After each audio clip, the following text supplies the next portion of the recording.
জাদুর সোনা ও রূপার ঘর। গহন অরণ্যের এক কোণে ছিল এক রহস্যময় রাজপ্রাসাদ, যা যুগ যুগ ধরে লোককথার অংশ হয়েছিল। কেউ বলতো সেখানে এক রাজার অভিশপ্ত ধন সম্পদ লুকিয়ে আছে, কেউ বলতো এটি এক জাদুকরের সৃষ্টি, যেখানে প্রবেশ করা মাত্রই মানুষ হারিয়ে যায়। কিন্তু সবচেয়ে আশ্চর্যের ব্যাপার ছিল, প্রাসাদটি দুই ভাগে বিভক্ত।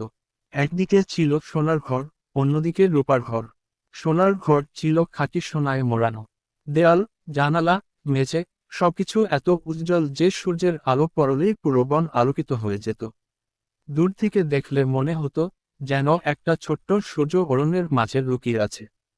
কিন্তু কেউ যদি লোভ করে সেখানে ঢুকতে চাইতো, এক অদ্ভুত ঘটনা ঘটত। ঘরের সবকিছু স্বচ্ছ হয়ে যেত, হাত বাড়ালেই সব মিলিয়ে যেত বাতাসে। অন্যদিকে রূপার ঘর ছিল এক মায়াবী জ্যোৎস্নায় ভরা। রাত হলে সেই ঘর এত উজ্জ্বল হয়ে উঠত যেন পুরো চাঁদ সেখানে বাস করে। ভেতরে ঢুকলে মিষ্টি সুর বেজে উঠত, হাজার পাখির গান শোনা যেত, বাতাসে যেন গল্প লুকিয়ে থাকত। কিন্তু কেউ যদি রূপার দেয়াল ছুঁতে চাইত, পুরো ঘর মুহূর্তের মধ্যে অদৃশ্য হয়ে যেত, আর সেই ব্যক্তি কয়েক মুহূর্তের জন্য সময়ের মাঝে হারিয়ে যেত। এই দুই ঘরের মাঝে ছিল একটা ছোট্ট পাথরের উঠান, যেখানে বসে থাকত এক বৃদ্ধ পাহারাদার। কেউ কখনো তাকে হাঁটতে, খেতে বা ঘুমাতে দেখেনি, তবু সে শত বছর ধরে সেখানে পাহারা দিচ্ছিল। গল্প ছিল, যে সত্যিকার নিঃস্বার্থ মন নিয়ে আসবে, কেবল সেই এই দুই ঘরের রহস্য ভেদ করতে পারবে। একদিন এক রাজকন্যা এল, যার নাম নোভা। সে ছিল অসীম সাহসী, বুদ্ধিমতী এবং মায়াবতী। নোভা প্রথমে সোনার ঘরের সামনে দাঁড়ালো। সে হাত বাড়াল, কিন্তু কিছুই ধরতে পারল না। এরপর রূপার ঘরে ঢুকল। হঠাৎ তার কানে মিষ্টি সুর এল, কিন্তু সে দেয়াল ছুঁতেই গেল, ঘর মুহূর্তে অদৃশ্য হয়ে গেল। কিন্তু নোভা ভয় পেল না, হতাশও হল না। বরং সে দুই ঘরের মাঝখানে এসে দাঁড়ালো, চোখ বন্ধ করল, আর অনুভব করতে লাগলো আশেপাশের শক্তি। তখনই সে অনুভব করল, সোনা ও রূপার মোহ আসলে এক বিভ্রম, যা সত্যিকার পথকে আড়াল করে। যে হৃদয় লোভের ভারমুক্ত, যে চোখ সৌন্দর্যের গভীর অর্থ খুঁজতে জানে, কেবল সেই এই ঘরের লুকানো সত্য আবিষ্কার করতে পারবে। নোভা মৃদু হাসল, তারপর দুই হাত বাড়াল। মুহূর্তের মধ্যে এক বিস্ময়কর ঘটনা ঘটল।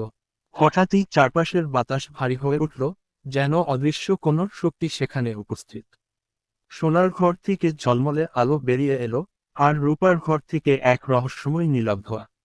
দুই শক্তি একে অপরকে ছুঁতে আকাশে এক বজ্রধ্বনি শোনা গেল। তারপর সবকিছু অন্ধকার হয়ে গেল। নোভা কিছুই দেখতে পাচ্ছিল না। সে অনুভব করল, যেন সময় থমকে গেছে, যেন সে এক শূন্যতার মাঝে ভাসছে। ঠিক তখনই কোথাও থেকে এক মৃদু কণ্ঠ ভেসে এলো, তুমি কি সত্যি প্রস্তুত? এই রহস্যের দরজা একবার খুললে আর কখনো ফিরে যেতে পারবে না। নোভা থমকে গেল। এই কি পরীক্ষা? এই কি সেই গোপন শক্তি, যা এতদিন কেউ আবিষ্কার করতে পারেনি?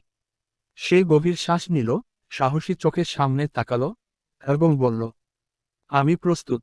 সত্যের দরজা খুলে দাও। সঙ্গে সঙ্গে ঝড়ের গর্জন কেটে গেল। চারপাশের অন্ধকার সরে গিয়ে এক নতুন জগৎ উন্মোচিত হলো, সোনার ও রূপার সংমিশ্রণে তৈরি এক অতিপ্রাকৃত মহল, যা কোনোদিন কেউ দেখেনি। এটি ছিল এক জাদুর রাজ্য, যেখানে সোনা বা রূপার মোহ নয়, বরং বুদ্ধি, হৃদয়ের বিশুদ্ধতা ও ভালোবাসাই ছিল সবচেয়ে বড় শক্তি।